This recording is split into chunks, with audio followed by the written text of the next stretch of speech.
कभी कभी विश्वास और पागलपन के बीच की रेखा मिट जाती है और जब ऐसा होता है तो जो मंजर सामने आता है वो किसी भी रूह को कांप सकता है। हमने सुना है कि लोग प्यार में जान देते हैं, लेकिन क्या आपने कभी सुना है कोई अमर होने के लिए मौत को गले लगा लेता है। आज की कहानी एक ऐसे परिवार की है जो एक बंद कमरे में अपनी मर्जी से मौत का इंतजार कर रहे हैं।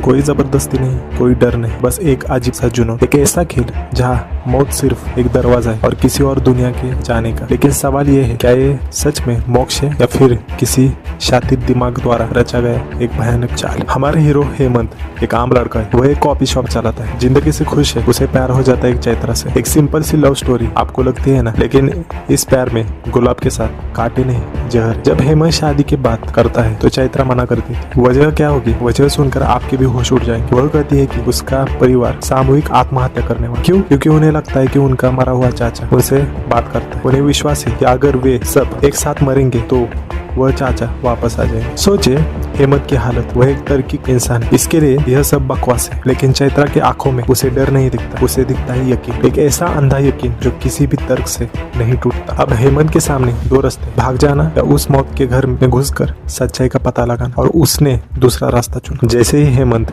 उस घर में कदम रखता है, हवा भारी हो जाती है। सब कुछ ऊपर से बिल्कुल सामने दिखता है, लोग खा रहे हैं, हंस रहे, लेकिन उसकी बातों में मौत की ठंड छुपी हुई है। हेमंत सुराग ढूंढने लगता है, क्या वह चाचा सच में भूत है या फिर कोई जिंदा इंसान जो इन सब का दिमाग धो रहा है। धीरे धीरे परतें खुलती है और उसे समझ आता है कि यह सिर्फ अंधविश्वास नहीं है, उसके पीछे छुपी है एक गहरी साजिश, एक मास्टरमाइंड जो सबकी डोरियां अपने हाथों से खींच रहा है। हर रात कुछ न कुछ अजीब होता है, कभी आवाज आती है, कभी परछाई नजर आती है। हेमंत को लगता है कि वह पागल हो जाएगा। वह समझाने की कोशिश करता है, चिल्लाता है, चीखता है, लेकिन अंधों की बस्ती में आने की कोई कीमत नहीं होती। ऐसा वे लोग तैयार हैं, जहर बन चुका है, रस्सियां तैयार है, और सबसे बड़ा झटका तब लगता है जब हेमंत को चैत्रा के अतीत के बारे में पता चलता है। जो लड़की उसे इतनी मासूम और नजुक लग रही थी, क्या वह सच में वैसी है या फिर वह भी एक खौफनाक खेल का हिस्सा है। यह कहानी पूरी तरह पलट जाती है। यह सिर्फ भूत प्रेम का मामला नहीं था, यह मामला था बदले का।